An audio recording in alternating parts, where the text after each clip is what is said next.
Hi, Misha here, and for the week surrounding 4th of July, kind of focusing and revisiting U.S.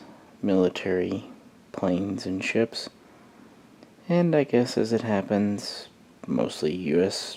Navy and Marines, because that's just kind of what I felt like doing. And so today, I thought we would take another gander at Grumman's F9F Panther. One of these models you've seen before, but the other one I don't believe you have. These are both from Falcon models, 1/72 scale diecast, and unfortunately both rather long out of production. On the left, we have the original F9F-2, and on the right we have the slightly different F9F-5.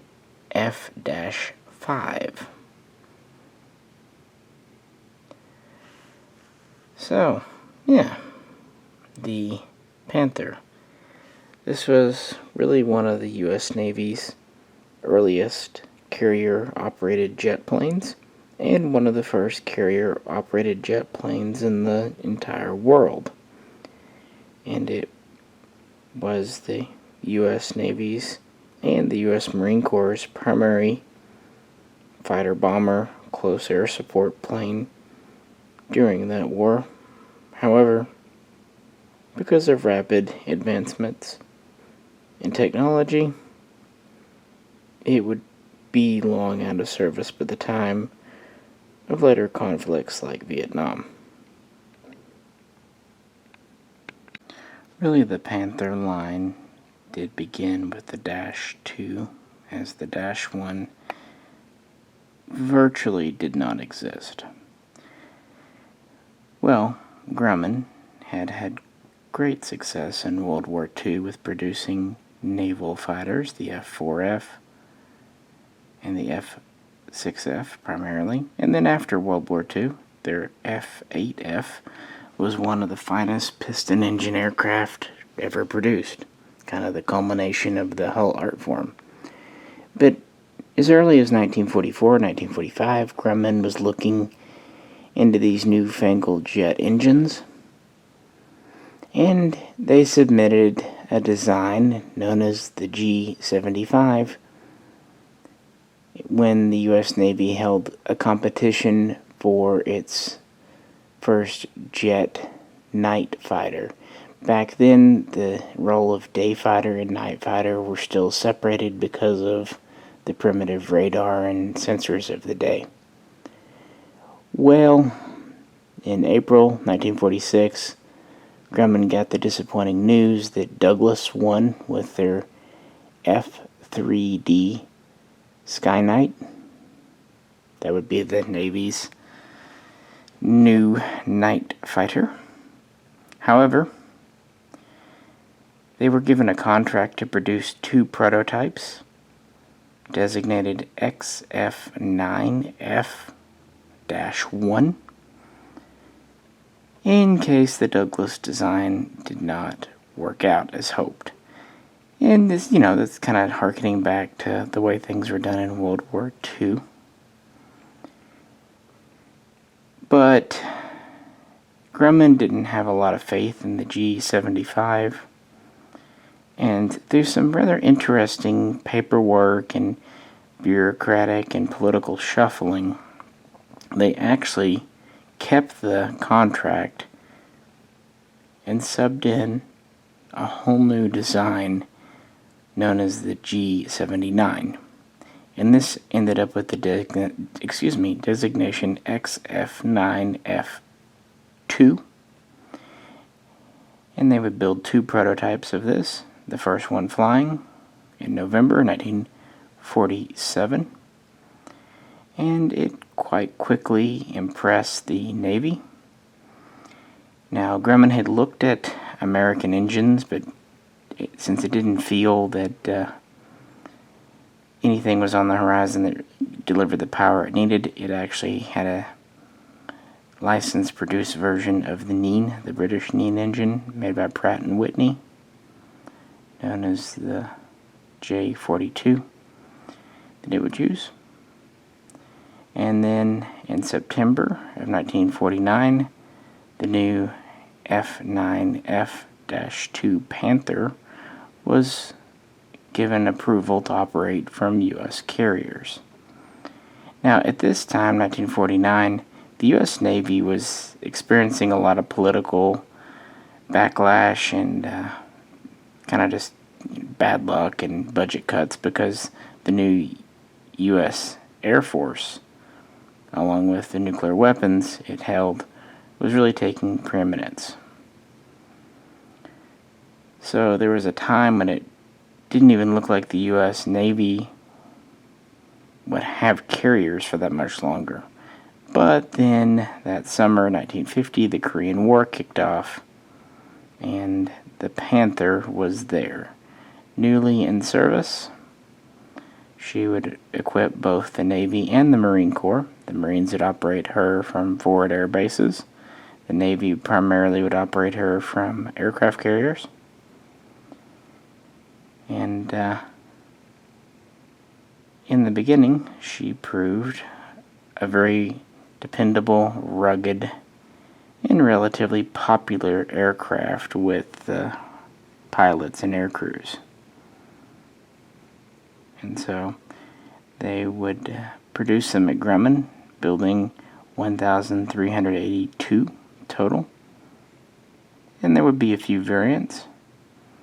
And at the beginning of the Korean War, this was kind of on par with the F-80 and F-84 of the Air Force, and definitely dominated any piston aircraft in theater at the time.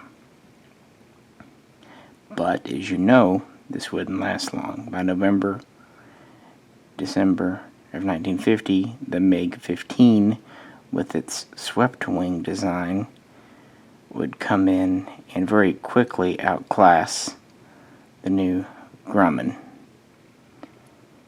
Straight wings are just, yeah. Yeah, this is the original Dash 2. As first made, their armament were 4 20mm cannon with 190 rounds each. And then because it was a jet, it had fuel tanks on the wingtips, one engine, and that was about it, really. Pretty straightforward design, although of course for the day it was literally rocket science, or rather jet science. And again, it was one of the first operational jets to work from carriers, so if nothing else, that was pretty impressive, and it actually got the U.S. Navy to get the budgetary funds to update the World War II Essex classes. I believe they ended up updating around 15 of them eventually to operate some type of jet.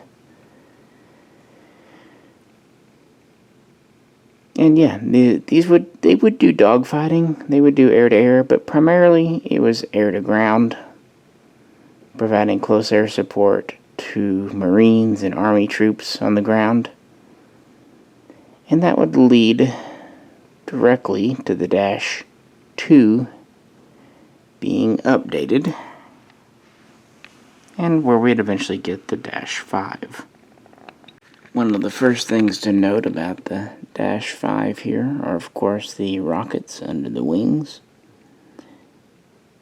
They could also carry iron bombs, ultimately about 2,000 pounds total.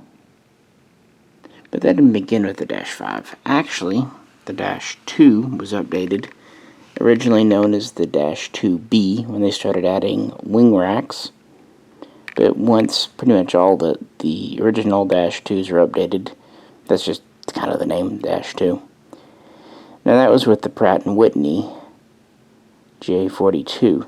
The Dash 3 in between them actually had a different engine. It was an Allison J33, and they would build a little over 50 of those as kind of insurance in case the Pratt & Whitney copy of the Neen did not work out. But obviously it did.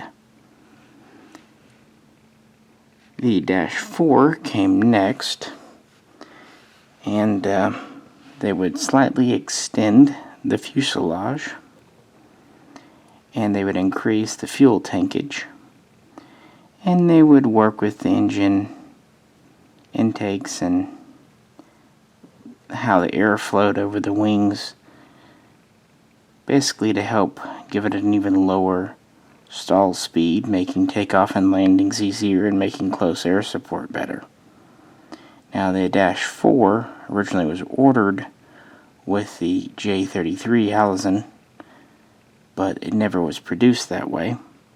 They would end up putting an improved Pratt & Whitney known as the J-48 in, and that would be the Dash 5, which is pretty much the ultimate version here.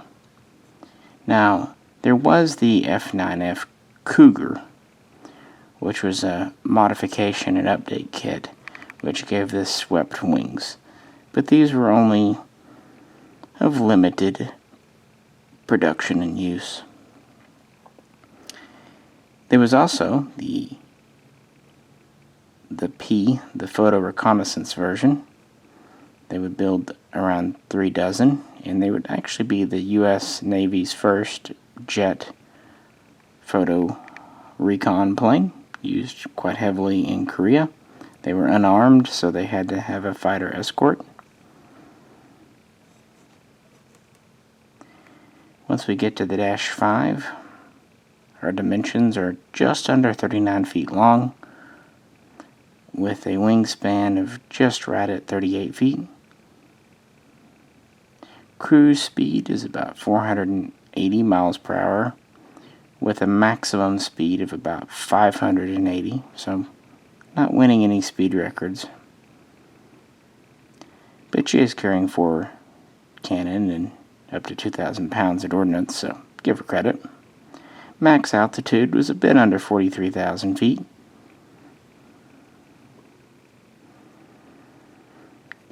So yeah, like I said, pretty much right in there with like the F-84 and whatnot. And you can understand why the MiG-15 really dominated her. But whereas the U.S. Air Force got the F-86 Sabre, the Navy and most of the Marines had to make do with the F9F. But again, their missions were slightly different. And some of these did shoot down around 15 MiG-15s. So it wasn't a completely lopsided combat.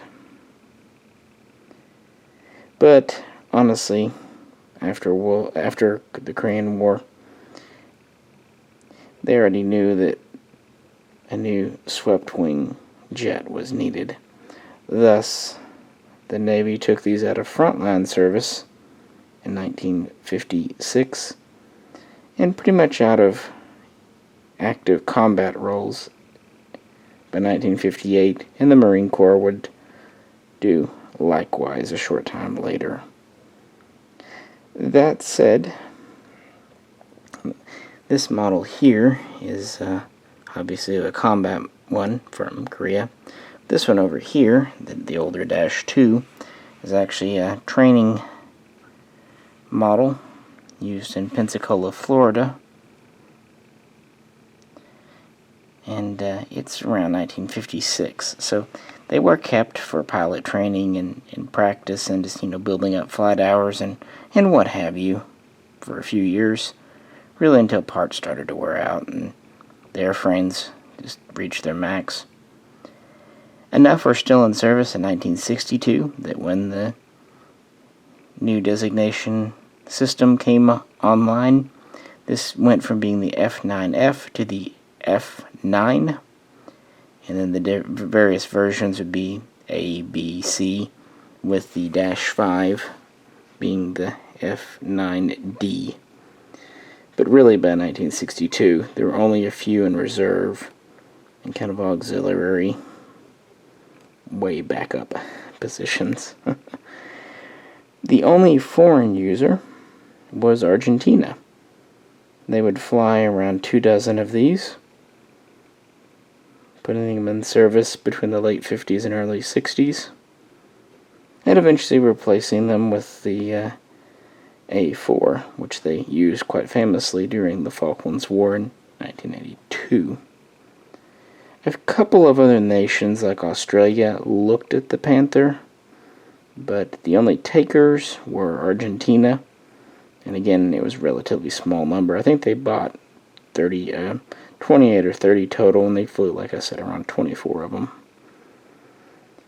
But neat plane, but like so many from that era, pretty short production run and a pretty short active service life. These Falcon models are quite nice for the money, at least what they used to cost. They're very heavy, they're solid diecast, they're not hollow.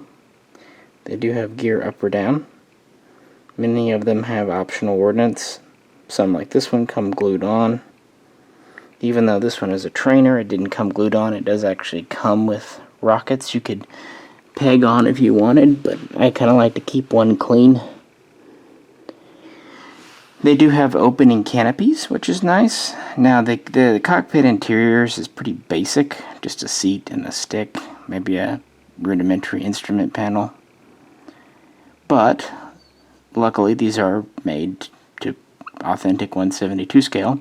So, a hobby master pilot will pop right in there and does a nice job of kind of making the rudimentary cockpit disappear. And it's always nice to have someone in your plane if you've got your gears up.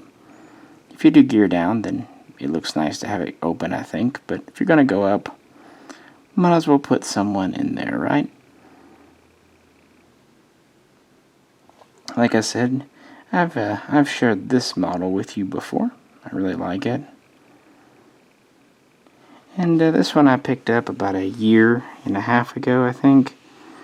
And just been meaning to do another video on the Panther, but didn't have time till now. They do come with basic stands. They're fine. They tend to sit a little loose, but because the models are so heavy, they don't want to fall off too easily.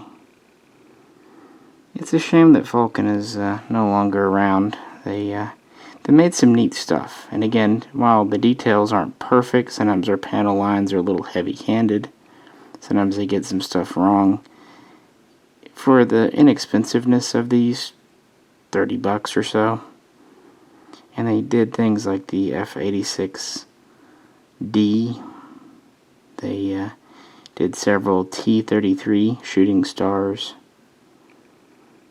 They did some newer versions of the British Hawk.